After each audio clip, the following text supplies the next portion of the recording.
the good business that these Black businessmen are doing. So Kanye West is conducting good business, and I am all the way here for it. So please come in here and drop your hashtag B1 and let me know where you're from. Let me know what city you're from. Shout out your city. And I'm going to give you guys a minute to come in here and join me. Let me know who you are and where you're from. We're going to talk about the good music. And the reason why I wanted to talk about this tonight is because Black people we just have it bad. And, you know, not only do everybody outside of the Black culture, not only do other people judge us and you know, give us a bad rap, but sometimes we give our own selves, our own culture, and each other a bad rap by not wanting to do business with one another. And so there's always this rumor that Black people do not do good business. And that's not true. That's not true. And so we're going live today to talk about the good business that Black people are doing. So please hit the share and subscribe button. That's exactly what I'm doing right now. So you can do it too. Hit the share and subscribe button so that people can jump in this live and jump in this conversation with us. If you leave a good comment, I'm gonna show you. Let me see if anybody's left any comments, because I saw something coming up. So I can shout out who you are and where you're from. Come on, comments. Come on, internet. Okay. Yeah, I know we got some comments because I see them. But I don't know, maybe there's a little time delay with my StreamYard because I don't see any comments. But I wanted to definitely post some here in the live. So anyway, so tonight, I want to hurry up and get into this. I don't want to waste your time because I know it's precious, because you guys are out there getting busy, doing great business with one another and getting money. So we're going to talk about Kanye West right now. Kanye West's recent Drink Champs interview. Very popular, very, very popular, right? All these memes and jokes and a lot of things came out in that Drink Champs interview. And so, you know, they say out of the mouths of babes, when you drink, you get that liquid courage. And so Kanye West revealed a lot of things. And he revealed many details regarding his life. Aside from saying that signing Big Sean was the worst thing he ever did. Poor Big Sean. He also mentioned that during his Rockefeller record days, Beanie Sigel was the one who gave him the iconic Yeezy nickname. Since then, Yeezy has now been used as the rapper's brand and is synonymous with Ye himself. In the interview, Ye explained, Yeezy was Beanie's name for me when I was at Baseline. On some like, that's Yeezy, make him one of us. He let me wear his state property chain, which that's love. That's love. That's love. He really just embraced me.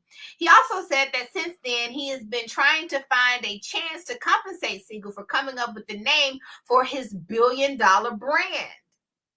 I still owe Beanie money, and I've been trying to give him this money for a minute.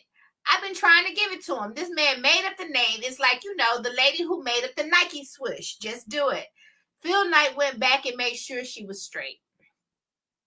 In a recent club appearance in Philly, Sigel responded to this, revealing to the crowd, I got a call from the motherfucker the other day. I love the cuss. Kanye West, he said, Sig, I owe you 50 million USD and 5% stock in Yeezy. Sigel can also be heard telling the crowd that the Yeezy brand recently made $1.7 billion in sales in 2020 and expects $50 million and 5% stock from Ye. Check out what Sigel had to say below. So I'm going to cue this video up for you guys because I want you to listen to him, Beanie Sigel, yourself before I really go in and dissect this whole situation. So as I cue this video up, I want to say that if you are looking to grow your business, please check out flynubianbusiness.com. If you are looking to better manage your money, please check out flynubianmoney.com. You can always find me, Mary Dean Esquire, online at thewallstreetlawyer.com. And we are going to get back into this. So, okay, so let me scroll down. Before I get into it, let me say I didn't use this picture. This was what came up first. This is the article that I just actually read, but I didn't want this to be across your psyche. I didn't want you to see this because if you look at the tagline, the headline that they use, Beanie Sigel claims Kanye West owes him 50 million USD for coining Yeezy name. Sigel says he was the first to ever give Kanye the nickname. So first of all, just in dissecting this, you say you can understand why we get a bad rap, because Beanie Sigel did not say Kanye West owed him this money. As a matter of fact, it's quite the opposite. He's saying Kanye West does not owe me this money, because everyone who's actually read the articles or did any little bit of research on it has seen that Beanie Sigel has rejected it. Beanie Sigel's rejected the money. So it's not that he's going around saying, Kanye West, you owe me this money, as in this headline will make you perceive. He's actually saying you don't owe me this money and I'd rather do a business with you instead. So this is one of the reasons why we have a negative view of one another, because we live in a society, this is hashtag this is America, we live in a society that want to keep us, and when I say us, I mean black people, down and out. And one of the ways they do that is with the marketing that they do, and how in the images of how they have us perceive ourselves. And so just looking at that headline, so let me, anyway, so back to this video. I want you guys to, so you can see Beanie Sigel. Beanie Sigel says it himself, and I want you to hear this out of Beanie Sigel's mouth. Let me make sure. Yeah, this is queued up, right? Okay, back to the queue. Okay, excuse my, I'm gonna have to disable those next time. Let's see here. Okay, so let me press play. Phone call from a motherfucker the other day. What they say, man? Oh, Yeezy. What did he say? What did he say? Let's go. He said, see, I owe you 50 million and 5% stock in Yeezy. And I don't know if niggas know, Yeezy's at 1.7 billion. That nigga got a $50 million check for a nigga. A world nigga. Hold on. I gotta ask a question. Is South Philly in this motherfucker? Yeah! Is West Philly in this motherfucker? Okay, so you guys, you heard him say it himself. You heard it straight from the horse's mouth. He's talking about Kanye West, who offered to give him $50 million and 5% stock in Yeezus for coming up with his Yeezy brand name. And it gives me an interesting discussion around just this topic of a brand name, because you know, your girl, I love a good brand name. I love a good name. A name is like the sweetest oil. I'm gonna go biblical on you, even though I don't proclaim to be a Christian, but I am bilingual when it comes to spiritual language, and I speak them all. So I'm gonna hit you with this good old Bible verse, because some of y'all are devout Christians. A good name is more desirable than great riches. Favor is better than silver and gold. This is Proverbs 22:1. A good name is more desirable than great riches. Favor is better than silver and gold. You ain't got to tell me twice, because my name is Mary Dean Esquire here at the WallStreetLawyer.com. And I just paid $75,000 to own BlackWallStreet.com. So you ain't got to tell me about the power of a good name. And I'm so cocky. I'm so cocky. I'm so proud that I was able to pay $75,000 for this brand name that I put the receipt in the back of my book. Yes, I did. And in the chapter where I'm talking about the power of a good name, the power of a good name. I've always been an attorney. I've been an attorney now for 15 beautiful, beautiful years. I'm very happy about that. You know, I'm always, one of the things I talk about in my book is how I turn problems into opportunities.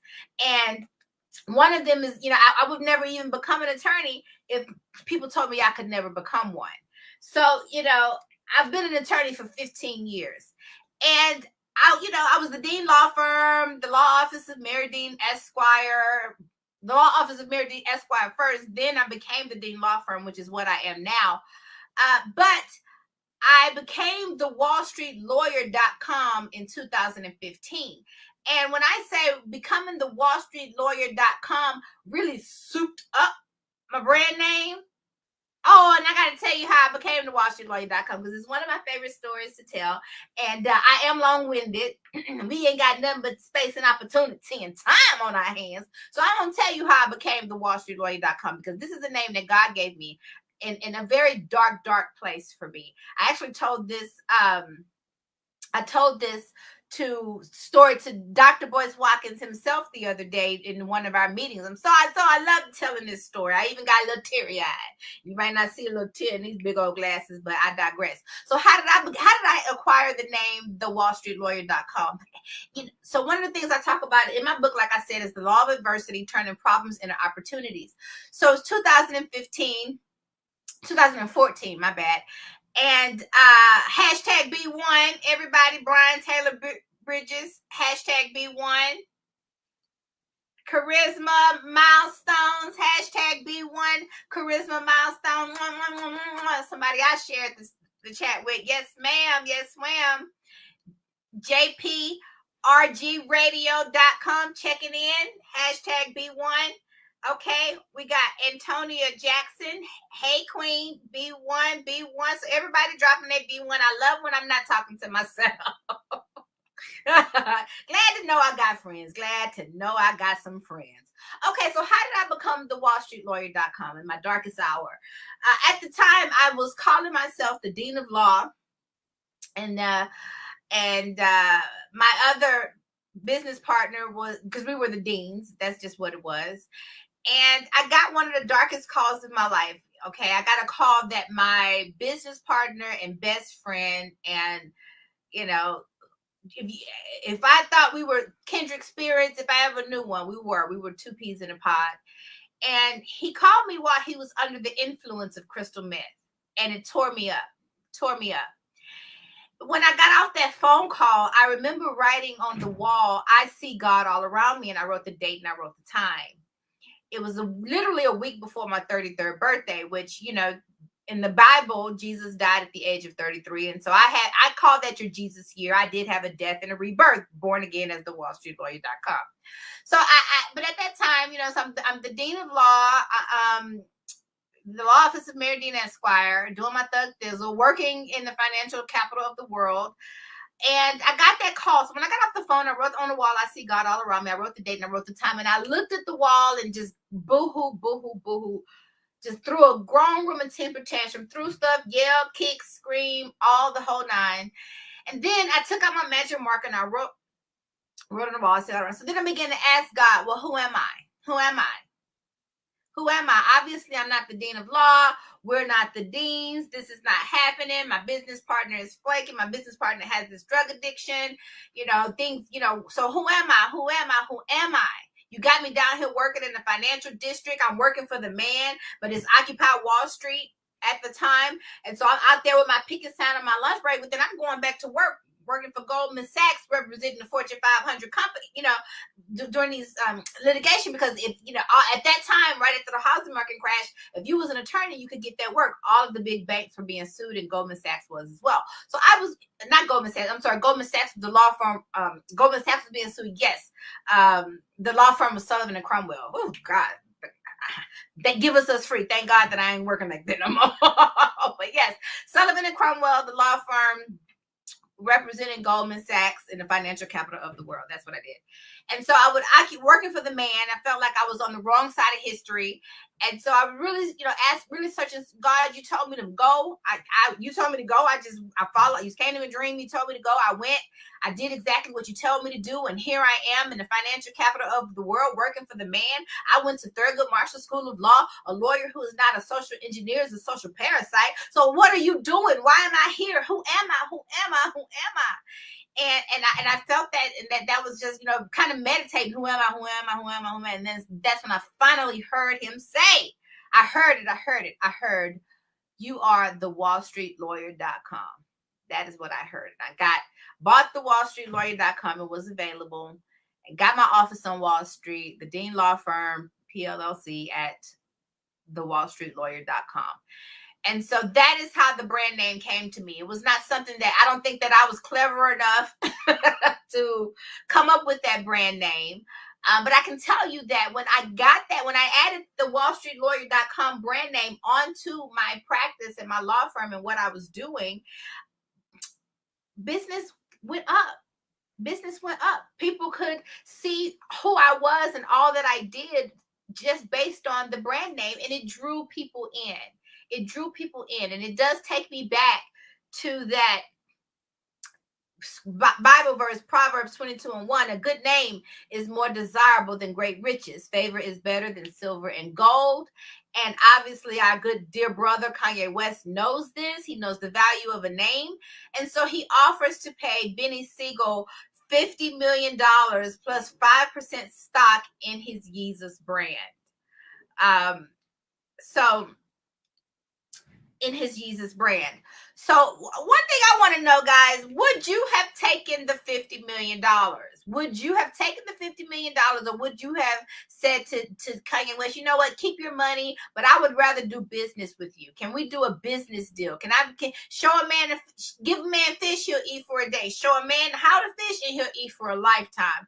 So I'm curious to know, would you have taken the money, or would have you been too proud like Beanie Sigel and not have taken the money? So that's that. Another point I want to make, if you're looking to grow your money, please check out flynubianmoney.com. If you're looking to better manage your business, please check out flynubianbusiness.com. You can always find me, Mary Dean Esquire, here online at thewallstreetlawyer.com. So back into this. But here's my perspective on that. Because good businessmen do good business. And before I give you that perspective, I want to highlight for you, don't believe the hype, people. Black men don't cheat. No, no, black men really do conduct good business. And that's why it was important for me to cover this, because I want to give you a story of one of our black brother billionaires, who he's got a billionaire. He's get to a billionaire by accumulating all of his assets. This is including some of his artwork and this, that, third. But his Yeezy brand and business did do 1.7 billion with a B, $1 billion in sales. So, you know, there is something to, he's got $1 billion company. There is something to be said about that. But here's the image that I want to give you of how I view, now that I want to get into my perspective. What I think. Would I have taken the money? Do I think that Beanie Sigel should have taken the money? Or say, look, just give me a seat at your table and teach me how to fish so that we can do business together. What do I think? Would I have taken the money, or would I have been, you know, like Beanie Sigel and say, don't give me the money, give me a chance? So this is, and I can show you my perspective better than I can tell you, because I really like these visuals here. Okay, so when I think about whether or not Beanie Sigel is owed that money or not, the first thing that comes to my mind is this image. I was looking for a different one, but this image, it illustrates it just as fine. And it, you know, you have to think about people moving, the desire to move the brick, the desire to move the stones. And immediately pops into my mind was the pyramids. I always say, you know, Rome was not built in a day, but the pyramids, Egypt might have been, because our ancestors, they tapped into the mind over matter, and they were experts. They lived in a time where the earth was closest to the heavens, and they just had a different kind of power. Right now it's a whisper, but as Mother Earth moves closer to the sun, that whisper will is getting louder and louder and louder, which is what we're going through now. The ending, as you can see in the world, but also the Great Awakening and the age of the Aquarius. And so that is where we are. And so with that, it comes a paradigm shift. Say it with me, folks. Paradigm shift, where the old ways of making money and the old way of moving through the old world will not allow you to survive or thrive in the new age. It is a new age. It is a new age. And as we can see, the powers that be are definitely hell bent on getting their new world order. But I be damned if I let any of my beautiful Black people get left behind. So I want you all to make sure that you are tapping in and tuning out of the Matrix and tapping in. We know a sister wrote the Matrix. Tuning out of the Matrix and tapping in, because we are moving into a shift where it is mind over matter, and people are snatching up real estate, realty, real property, the land, the earth, Mother Earth. You know, a non-renewable resource. You will never have another Earth. People are going to another planet, but you'll never have another Earth. Well, I don't know what God got up his sleeve, but I don't know about having another Earth. Okay, I can't see it, but anything is possible. Yes, my mind is that open, but I digress. So paradigm shift. I don't want you guys to get left behind. So while people are snatching up on real estate, Mother Earth, people are also snatching up real estate in the digital universe, digital real estate, which is my brand, the wallstreetlawyer.com, and another brand that I invested in, $75,000 for this name, blackwallstreet.com. And I have been able to tell you that, I will tell you this, someone contacted me to purchase the domain from me for $100,000, $25,000 more than what I paid for it. So that tells you it's worth that, and then some, right? The person who sold it to me actually hiked up the price to $275,000. But I talked him back down. He hiked up the price. Get this. He hiked up the price to $275,000 because of the death of George Floyd and all of the hype around Black Lives Matter. Believe that. But I appealed to the goodness of his heart and got him back down to $75,000 and made the purchase for $75,000. So yes, the value of a good name. So do I believe that Beanie Sigel should have taken the dinner and get advice from Kanye, or take the money? I'm gonna say Kanye. Obviously, I'm with all of you out there in our internet land, in the internet world, and tell you, yes, Beanie Sigel should have taken that money. 5% stock in a $1 billion brand? Are you kidding me? Plus the $50 million, which is what Kanye West believes that his contribution to his business is. And while Beanie Sigel doesn't want to appear to be a man that takes a handout, and I can honestly respect the Black masculinity, the masculinity in that gesture. But the problem is Beanie Sigel is stuck in the old way of doing things. Beanie Sigel is the guy with the rope around the stone, and Beanie Sigel is this guy trying to push this stone. And Kanye West is a newer generation who has come up with these little rollers, and he can just put it on there and just roll the stone very easy. That's what I mean, a paradigm shift. See, you can be sitting on your $1 million gold mine, but if you don't have the eyes, the third eye to see it, it might as well not be there. And so while Beanie Sigel is saying, while it's man up, he's manned up and said, I want to earn my money. I would rather you give me a chance instead of giving me just $50 million that I did not earn. He has not had the mindset shift to understand that he already earned it. That's what Kanye West is saying, my man. And to be an artist at that, someone who is actually paid for their intellectual property, he doesn't really understand the business that he is in. He is just a rapper. And as like, he's not, Jay-Z said, I'm a businessman. I'm a businessman, not just a businessman. And so, Beanie Sigel is clearly not a businessman. He clearly does not understand that. Well, because Kanye West Kanye West ain't calling me to give me $50 million and 5% stock in Yeezys, because I didn't earn that money in Kanye West's eyes. But Beanie Sigel did, and Beanie Sigel, the fact that he's rejected it, to me tells me that Beanie Sigel is an old paradigm shift. The fact that he was looking the way he was looking in that club in Philly with a brand, with a name as big as Beanie Sigel, tells you that he's just not a businessman, right? Because he's with the reach that he already has, with the reputation that his name already carries, the fact that he's obviously looking, he's not a businessman. So yes, I do think that Beanie Sigel should take the money. I think that Beanie Sigel has already earned the money. And when he said give a man fish and he'll eat for a day, teach a man how to fish and he'll eat for life, Kanye West gave him he's trying to teach him how to fish by giving him this money and giving him this opportunity and giving him a seat at the table. He's going to be a 5% shareholder in Yeezy's company. So that means that he is at the table. You don't get, I don't know what more of the table you want, because then, now you conduct that business and you do that, you finish that.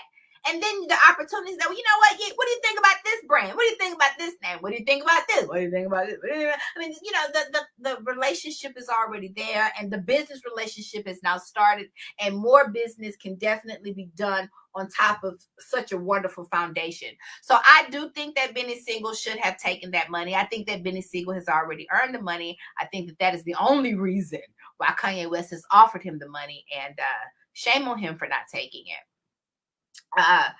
What else did I want to say? Oh, another good point I wanted to make, because I'm very proud of the fact that these kings are coming through and paving the way and doing really, and so I want to bring up another point about how kings stay kings by birthing other kings and queens.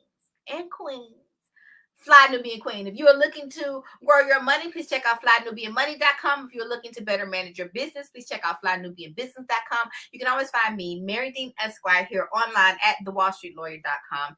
And let's see here. Jay-Z has birthed how many billionaires? Rihanna, Kanye West. Come on in here. Make sure you hit the share and subscribe button. Hit the share and subscribe button, because more people need to see that Black people, Black men, that we do good business. We do good business. And don't believe the hype. We do good business. And it is very important for me to keep saying that, because perception is reality. And they give us this perception of ourselves that we are lazy, shiftless Negroes. And you've heard all of the other Black stereotypes that they have tried to give on my beautiful Black melanated people. And, but it's not true. It's not true. It's not true. It is not true. Okay, that didn't work out well. It is not true. So let me see. I'm trying to pull up this image. Kings birth other Black kings. That's the other point that I want to make. Real kings, in order to continue to stay a king, part of staying a king is developing other kings and queens. That is how it's done. That's how everybody does it, and it's how you stay relevant. It's how you stay relevant. It's how your brand stays relevant. And so I found this image. This image I was digging for. Remember that song, "We Gonna Run This Town Tonight"? Oh, they went so hard. So I remember them back in the day, and this was the dream team. You got Rihanna, you had Jay-Z, and you had Kanye West, and there would be no Kanye West and Rihanna to this magnitude without the king of them, Jehovah, J to the H to the Izzo. That would not be them if it was not for him. And both of them are billionaires. Rihanna has a billionaire makeup brand, and Kanye West is valued at $1 million. And so And if you have not heard Donda, I did check out Kanye West's new album, and on the first song, at least when you get past that first dead noise, the second song on the album, the actual, which is like really the first actual real song on the album, is it is Donda is Kanye West featuring Jay-Z. And so it's Kanye West has a lot of features on his album. Rumor has it that if Kanye West actually got an award for this album, that everybody in the industry will get an award. I saw a meme that said that. So yeah, a king. My last point that I want to make, because we are not only we are Black people, we are excellent Black people who do good business and treat each other well, and this needs more publicity. But we are also great because we make other people great. And so my hat goes off to Jay-Z, of course, because he's married to the beautiful Beyonce from Houston, 3rd Ward, Houston, Texas. But you got kings recognize kings, and they develop and nurture and put other kings and queens on. And that is how they stay relevant. That is how they stay young and hip and with it. And so my hat's out to this holy trinity. I guess that's it. That's all I got for you. Don't believe the hype. Don't believe the hype. Don't believe the hype. Black folks really do good business with one another. So my hat's off to Kanye West. Let me see who else I want to honor for being in here with me tonight. We got Christy Brown with the rose. Good evening. And on that good evening note, I want to say I'm Mary Dean Esquire here at the WallStreetLawyer.com and coming to you live on Fly Nubian Queen Network, the network for melanated people like you. Have a wonderful night. And until we meet again, bye-bye.